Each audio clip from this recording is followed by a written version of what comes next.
وقال الله تعالى في مقام آخر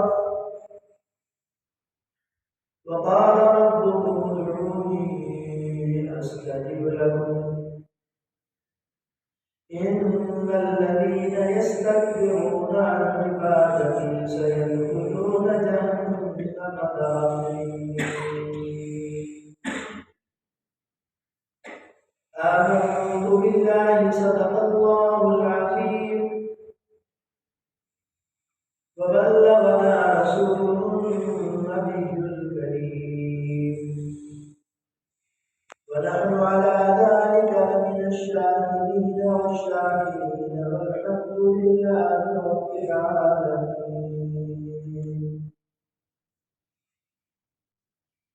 قال النبي صلى الله تعالى عليه وسلم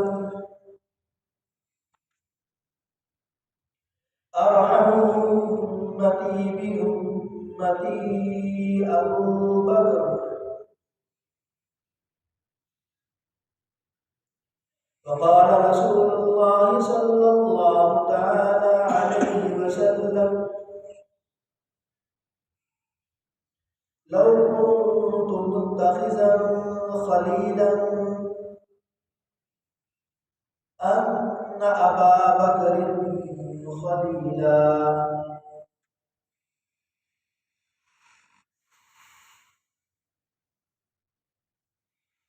أو كما قال صلى الله تعالى عليه وسلم.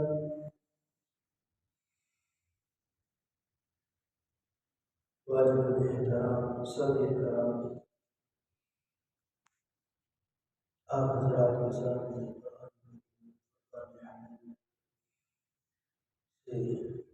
دو آیتیں سے تلاوت کی اور دو حدیث مبارکہ اللہ تعالیٰ سے دعا ہے کہ اللہ تعالیٰ شاہ کی سچ ہے وہ بیان کرنے کی اور ہم سب کو اس پر توفیق عمل نصیب فرمائے.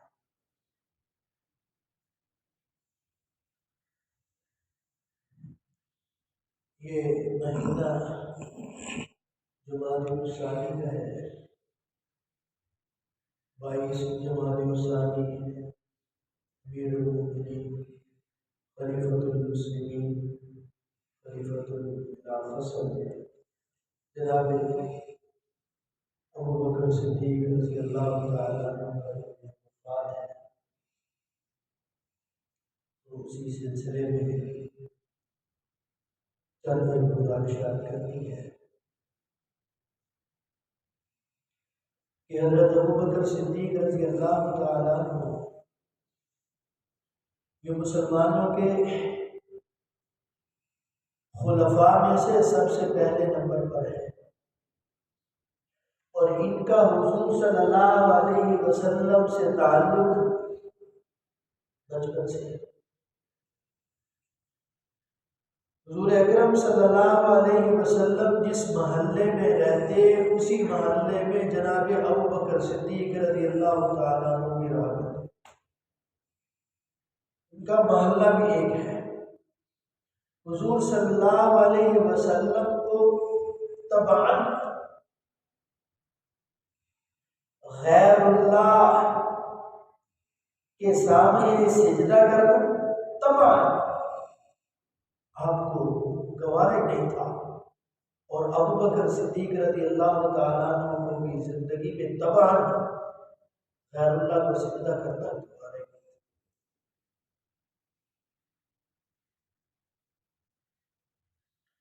اسی طرح حضور صلی اللہ علیہ وسلم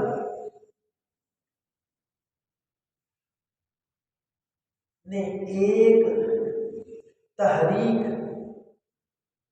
جس کو تاریخ حلف الفضول کا نام سے جانا جاتا ہے آپ نے اس میں ممبرشپ اختیار کی.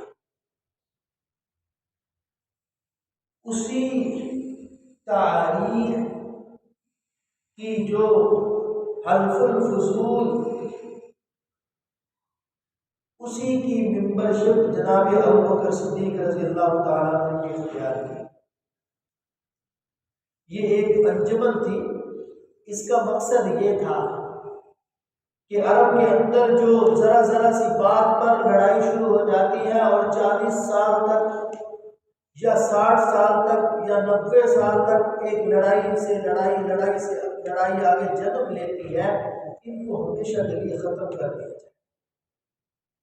تو اس کے لیے ایک انجمن بن جائے جن کی سوچ، جن کی فکر یہ ہو کہ آپس میں ہم نے لڑنے نہیں دینا۔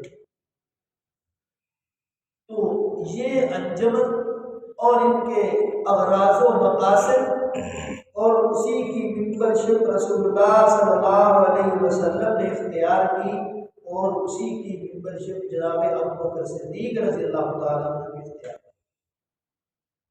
تو ان حضرات کی کاوشیں اور ان کی محنتیں کہ اللہ رب العزت نے پھر ان پر وہ فضل اور کرم کا معاملہ فرمایا کہ ہمیشہ کے لیے جو ہے جنگ بندی کی جو ایک رسم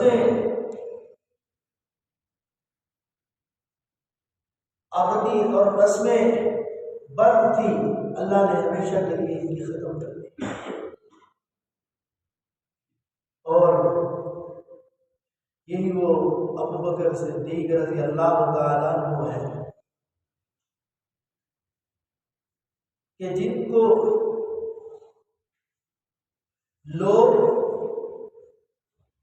اسی صفات سے جانا کرتے تھے جن صفات سے حضور اکرم صلی اللہ علیہ وسلم کو امت یاد رکھتے تھے۔ یہی وہ ابو بکر صدیق رضی اللہ تعالیٰ عنہ ہے کہ جو حضور صلی اللہ علیہ وسلم کا سب سے پہلے کلمہ پڑھ کر اسلام میں داخل ہو جاتے ہیں اور پھر موت تک اس پر استقامت دکھلاتے ہیں۔ یہی وہ ابو بکر صدیق رضی اللہ تعالیٰ عنہ ہے کہ جن کے گھر چل کر دونوں جہانوں کے سردار جاتے ہیں ہجرت کے۔ یہی وہ ابو بکر صدیق رضی اللہ تعالیٰ عنہ ہے کہ جو حضور صلی اللہ علیہ وسلم کو اپنے ساتھ لے کر سفر ہجرت پہ جاتے ہیں، معبد کے مکان میں آتے ہیں اور سب سے پہلے دودھ کا انتظام کرتے ہیں، اور خود بھی بھوکے اور پیاسے ہیں لیکن پہلے نوش نہیں فرماتے، پہلے وصول کرتے۔ یہی وہ ابو بکر صدیق رضی اللہ تعالیٰ عنہ ہے جو حضور صلی اللہ علیہ وسلم کو اپنے کندھوں پر اٹھا لیتے ہیں۔ یہی وہ ابو بکر صدیق رضی اللہ تعالیٰ عنہ ہے جو سفر میں بھی، حضر میں بھی، اور خوشی میں بھی اور غمی میں بھی حضور صلی اللہ علیہ وسلم کا ساتھ دیتے ہیں۔ یہی وہ ابو بکر صدیق رضی اللہ تعالیٰ عنہ ہے کہ حضور صلی اللہ علیہ وسلم کی پہلی زوجہ محترمہ حضرت خدیجہ الکبریٰ رضی اللہ تعالیٰ عنہ سے اس دن آپ کی شادی تھی، آپ کو جوڑا جو آپ نے اس دن دلہا بن کر پہنا وہ صدیق اکبر رضی اللہ تعالیٰ عنہ۔ یہی وہ ابو بکر صدیق رضی اللہ تعالیٰ عنہ ہے کہ جن کا کام بھی حضور صلی اللہ علیہ وسلم کے کام جیسا تھا۔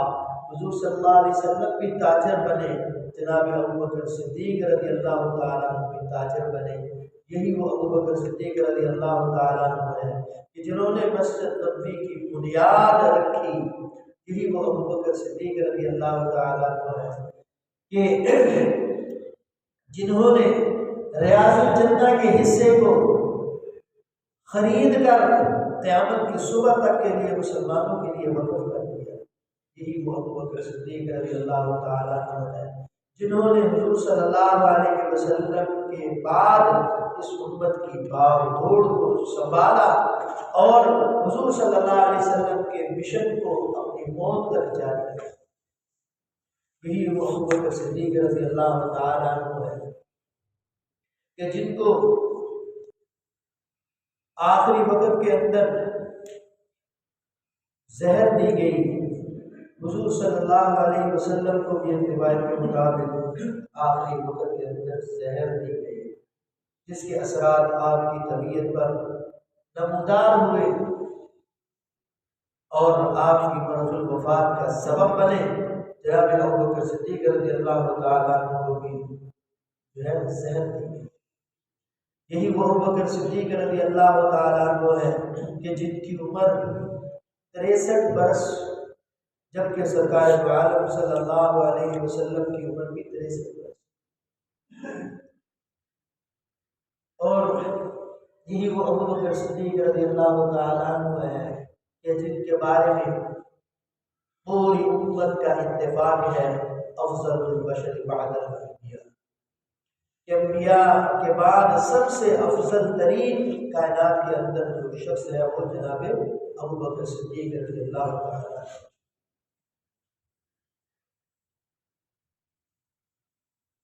تو یہ حضرت ابوبکر صدیق رضی اللہ تعالیٰ عنہ امت کے بہت بڑے رہنما ہیں۔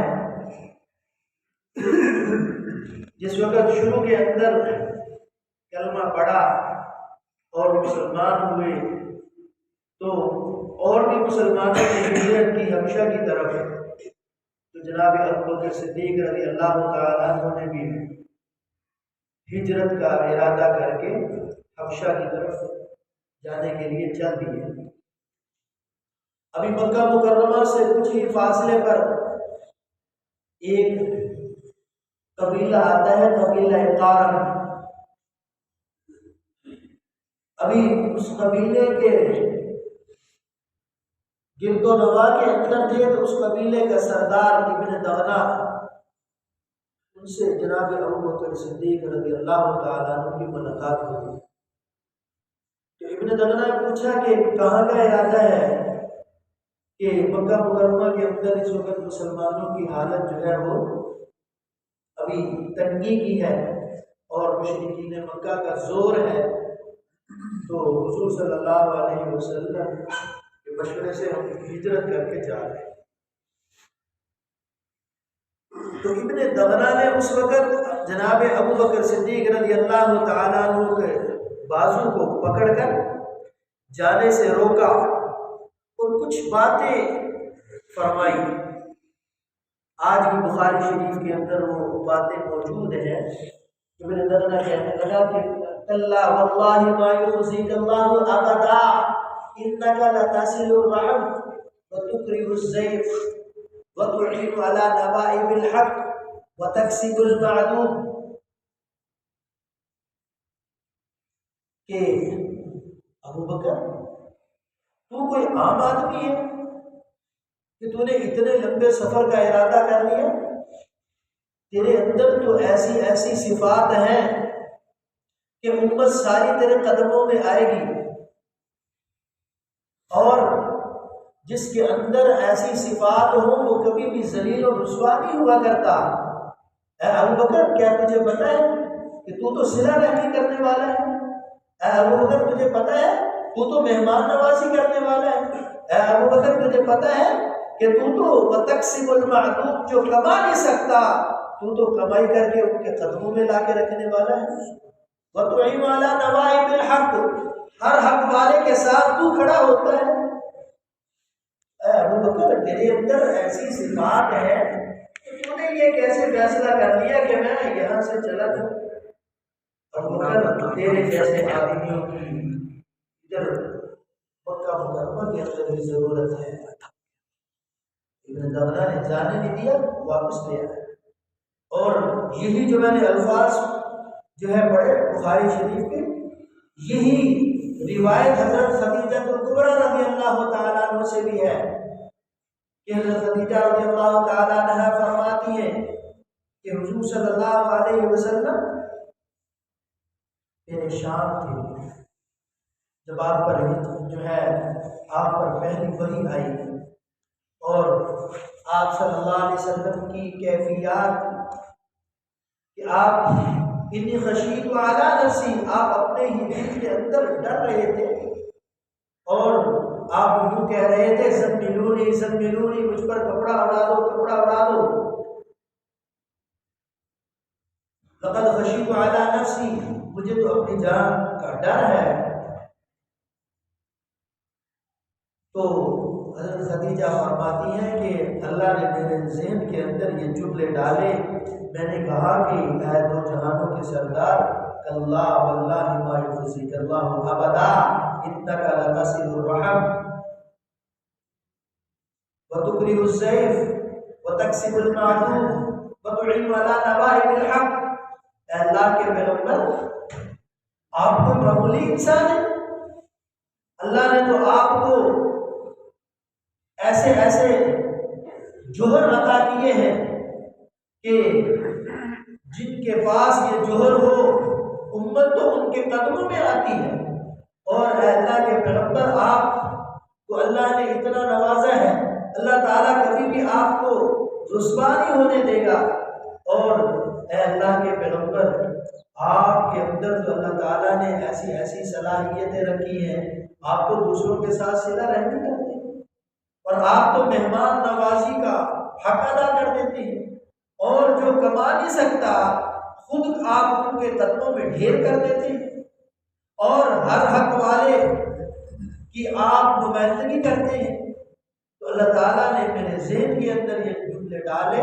تو خدیجہ الکبریٰ رضی اللہ تعالیٰ عنہ فرماتی ہیں کہ جس وقت رسول اللہ صلی اللہ علیہ وسلم پریشان تھے، اللہ نے میری زبان سے یہ جملے جاری کیے اور آج بھی وہ روایت. تو یہی جملے جناب ابوبکر صدیق رضی اللہ تعالی عنہ کے لیے بھی امت نے بولے. یہی جملے حضرت خدیجہ الکبریٰ رضی اللہ تعالی عنہ حضور صلی اللہ علیہ وسلم کی ترجمانی کر رہے ہیں. اور یہی ابوبکر صدیق رضی اللہ تعالی عنہ ہے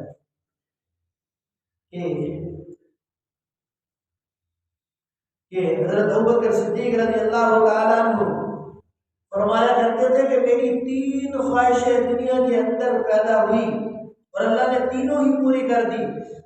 ایک خواہش میرے دل کے اندر یہ پیدا ہوئی کہ میں حضور صلی اللہ علیہ وسلم کو اتنا دیکھوں اتنا دیکھوں اتنا دیکھوں، جی بھر بھر کر دیکھوں.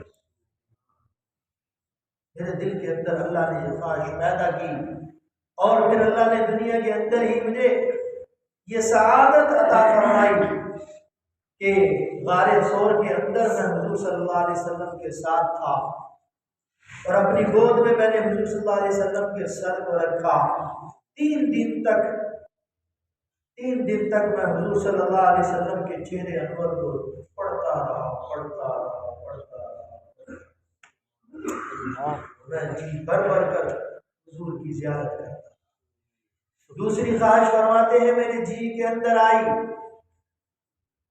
کہ مال صدیق اکبر کا ہو اور خرچ کرنے والا ہاتھ دونوں جہانوں کے سردار حضور صلی اللہ علیہ وسلم کا ہو، اور اللہ کے پیغمبر اس کو اپنا مال سمجھ کر خرچ کرے. فرماتے ہیں کہ ایک ایسا بھی موقع آیا کہ حضرت عمر کہتے ہیں کہ حضور صلی اللہ علیہ وسلم نے ہمیں ترغیب دی کہ جہاد کے لیے مال لے کر آؤ. تو میں اپنے گھر کا آدھا مال لے کر چلا گیا، اور دل میں نے یہ نیت کی کہ ابوبکر تو ہر معاملے کے اندر آگے بڑھ جاتا ہے، اب کی بار میں ابوبکر سے بڑھ جاؤں گا. تو حضور صلی اللہ علیہ وسلم نے پوچھا عمر کیا لے کر آئے ہو؟ میں نے کہا یا رسول اللہ صلی اللہ علیہ وسلم گھر کا آدھا مال لے کر آیا ہوں، آدھا بچوں کے لیے چھوڑا ہے. پھر ابوبکر صدیق رضی اللہ تعالیٰ عنہ آئے. حضور صلی اللہ علیہ وسلم نے پوچھا کہ ابوبکر کیا لے کر آئے ہو؟ یا رسول اللہ صلی اللہ علیہ وسلم سب کچھ لے آئے. ابوبکر گھر والوں کے لیے کیا چھوڑا؟ اللہ اور اس کے رسول کا نام چھوڑا. اللہ اور اس کے رسول کا نام چھوڑ کر آیا ہوں. حضرت عمر رضی اللہ تعالیٰ عنہ فرماتے ہیں کہ میں نے اس دن میں سمجھ گیا تھا کہ زندگی میں کبھی بھی ابو بکر سے بازی میں نہیں لے سکتا۔ اللہ اکبر۔ تو یہی ابو بکر صدیق رضی اللہ تعالیٰ عنہ فرماتے ہیں میرے دل کے اندر خواہش پیدا ہوئی کہ مال صدیق کا ہو، خرچ کرنے والے اللہ کے رسول کا ہاتھ ہو۔ تو اللہ رب العزت نے میری اس خواہش کو پورا کیا کہ میرے مال کو رسول اللہ صلی اللہ علیہ وسلم اپنا مال خرچ کر کے لوگوں کو تقسیم کیا۔ کوئی بلال رضی اللہ تعالیٰ عنہ کو آزاد کروا رہے ہیں، کبھی مغیرہ شعبہ رضی اللہ عنہ کو آزاد کرا رہے ہیں، کبھی اور رفاع عامہ کے اندر خرچ کر رہے ہیں۔ اور فرماتے ہیں کہ تیسری میری خواہش یہ ہوئی کہ بیٹی صدیق کی ہو اور خادمہ دونوں جہانوں کے سردار رسول اللہ کی۔ اللہ نے میری اس خواہش کو بھی پورا کر دیا کہ اللہ تعالیٰ نے خود حضرت محمد رسول اللہ صلی اللہ علیہ وسلم کو پابند کیا کہ آج میں ابو بکر کی بیٹی عائشہ سے آپ کا نکاح کر رہا ہوں۔ ابو بکر صدیق رضی اللہ تعالیٰ عنہ کی بیٹی حضرت عائشہ رضی اللہ تعالیٰ عنہ کا نکاح حضور صلی اللہ علیہ وسلم سے ہوا، یہ آسمان ہوا۔ تو تینوں میری خواہشیں اور اللہ نے تینوں ہی دنیا کے اندر پوری کی۔ یہی وہ ابو بکر صدیق رضی اللہ تعالیٰ عنہ ہے کہ 20 مرتبہ کہ بہت سے مواقع میں ابو بکر ہوتے نہیں تھے، عمر ہوتے نہیں تھے۔ احادیث کے اندر یہ موجود ہے، واقعہ سنا دوں۔ ایک موقع پر ایک آدمی اپنے بیل سے کام لے رہا تھا، پھر اس نے کیا کیا، اسے جو ہے بیل کو جو ہے چابک لگایا، پھر اس نے اس پر سواری کی۔ بیل نے کہا کہ اللہ کی شان ہے، ہم پر سختی بھی کرتا ہے، ہم پر صبر بھی کرتا ہے، ہم تو کھیتی باڑی کے لیے پیدا ہوئے۔ یہ بیل کہہ رہا ہے، یہ کوئی مشکل بات نہیں ہے۔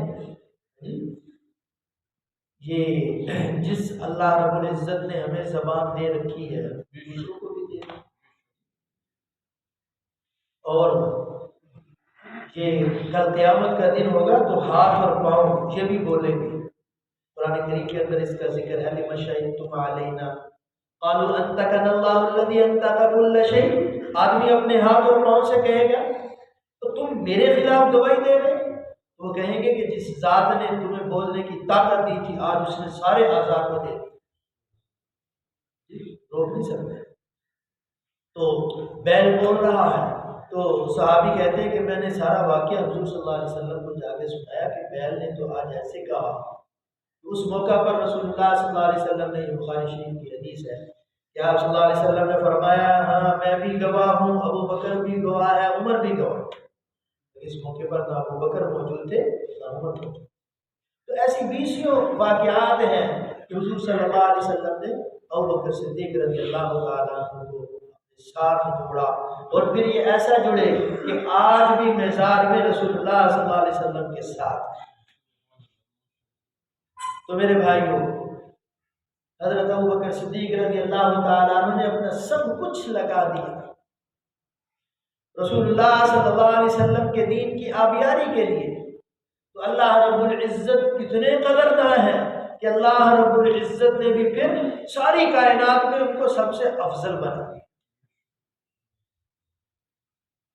تو یہی وہ ابو بکر صدیق رضی اللہ تعالیٰ عنہ ہے کہ جس وقت رسول اللہ صلی اللہ علیہ وسلم کی وفات کی خبر امت تک پہنچی تو سارے نڈھال ہو گئے، سارے پریشان ہو گئے۔ تو اللہ رب العزت نے جناب ابو بکر صدیق رضی اللہ تعالیٰ عنہ کو حوصلہ دیا، اور چنانچہ قرآن کریم کو تلاوت فرمایا کہ وَمَا مُحَمَّدٌ إِلَّا رَسُولٌ قَدْ خَلَتْ مِن قَبْلِهِ الرُّسُلُ، کہ جو لوگ تم میں سے اللہ کی عبادت کیا کرتے تھے تو ان اللہ حی لا یموت، آج بھی اللہ زندہ ہے، وہ قائم ہے۔ اور اللہ کے رسول دنیا سے تشریف لے گئے، لیکن اللہ کے رسول صلی اللہ علیہ وسلم ہمیں ایک عظیم دین کا وارث بنا کر گئے ہیں۔ جو اس دین کے ساتھ جڑے گا وہ کل قیامت کے دن بھی اللہ کے رسول کے ساتھ۔ صحابہ کہتے ہیں کہ قرآن تو ہم بھی پڑھا کرتے تھے، لیکن اس وقت ابو بکر صدیق کا یہ قرآن کریم کی تلاوت کر کے جو ہمیں تسلی ہو گئی، یہ کسی اور کو اللہ نے کسی اور کے حصے میں۔ تو یہی وہ ابو بکر صدیق رضی اللہ تعالیٰ عنہ ہے کہ حضور صلی اللہ علیہ وسلم کی نہج پر اس امت میں محنت کی، جتنے بھی فتنے پیدا ہوئے ہر ایک کا مقابلہ کیا۔ مانعین زکوٰۃ دینے سے انکار کرنے والے لوگ، تو لوگوں نے کہا کہ نرمی کرو۔ جناب ابو بکر صدیق رضی اللہ تعالیٰ عنہ کے یہ الفاظ تھے، تم کہتے ہیں نرمی کرو، کیونکہ جانور زیادہ ہوتے تھے، جانوروں کی زکوٰۃ۔ فرمایا کہ جانور کے گلے میں جو رسی ہے، اس رسی کی زکوٰۃ بھی ابو بکر سے لے کر چکے۔ ابو بکر تو جانور کے گلے میں جو رسی ہے اس کی زکوٰۃ بھی لے گا، اور جس نہج پر اللہ کے رسول صلی اللہ علیہ وسلم ہمیں کھڑا کر کے گئے ہیں، ابو بکر ایک انچ بھی پیچھے ہٹنے کے لیے تیار نہیں ہے۔ تو میرے بھائیوں، ان حضرات کے ہم بھی نام لیوا ہیں، ان حضرات کی ہم صفات میں غور تو کریں، ان حضرات کی زندگیوں کو تو ہم پڑھے سنیں۔ جی قرآن کریم بھی کچھ آیات ایسی ہیں کہ جو براہ راست یہ بتلاتی ہیں کہ اس کا مصداق ابو بکر صدیق رضی اللہ عنہ۔ اذ ہما فی الغار اذ یقول لصاحبہ، دو آدمی کا تمہیں یاد ہے کہ ایک اپنے دوسرے کو تسلی دے رہا تھا، غار کے اندر ایک اپنے دوسرے کو تسلی دے رہا تھا، ان اللہ معنا، اللہ تو ہمارے ساتھ ہے۔ تو ابو بکر صدیق نے جس وقت یہ کہا کہ اللہ کے رسول غار سور تک دشمن پہنچ چکے ہیں، یہ فلاں کا پاؤں ہے، یہ فلاں کا پاؤں ہے، بالکل دہانے پر آ گئے، تو رسول اللہ صلی اللہ علیہ وسلم نے جناب ابو بکر کو تسلی دی تھی، ان اللہ معنا، اللہ ہمارے ساتھ ہے، یہ کچھ بھی نہیں بگاڑ سکتا، اور نہیں بگڑا اور نہیں پکڑ سکے۔ تو میرے بھائیوں، وہی اللہ اپنی طاقت اور قوت کے ساتھ اب بھی ہے۔ ہم اللہ تعالیٰ سے لینے والے بنے، اور اللہ تعالیٰ تو فرما رہا ہے وَقَالَ رَبُّكُمْ ادْعُونِي أَسْتَجِبْ لَكُمْ، تم مجھ سے درخواست کرو میں تمہاری دعاؤں کو قبول کروں۔ تو میرے بھائیوں، ہم بھی اللہ رب العزت سے اپنے تعلق کو اتنا گہرا بنا لیں کہ جب بھی مشکل پیش آئے تو ہمیں پتا ہو کہ ہمارا اللہ سے تعلق ہے، ہم جو ہے درخواست کریں گے وہ ضرور قبول کرے گا۔ استجب لکم، تم عرض کرو میں فوراً قبول کرتا ہوں۔ میرے بھائیوں، پھر ہم کیوں پریشان ہوں؟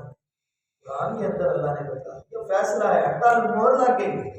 حضرت عمر رضی اللہ تعالیٰ عنہ اپنی اکثر زندگی کا حصہ ان کا یہ تھا کہ وہ فرماتے تھے مجھے یہ ٹینشن نہیں ہے کہ میری دعا قبول نہیں ہوئی، مجھے یہ ٹینشن رہتی ہے کہ اتنا وقت گزر گیا میں مانگ نہیں سکا۔ بس میرا تو کام یہ ہے کہ میں اپنے خالق کو لکھوا دوں میری یہ ضرورت ہے، میرا تو کام یہ ہے کہ میں اسے اپنی زبان سے اطلاع کر دوں کہ یہ میرا کام ہے۔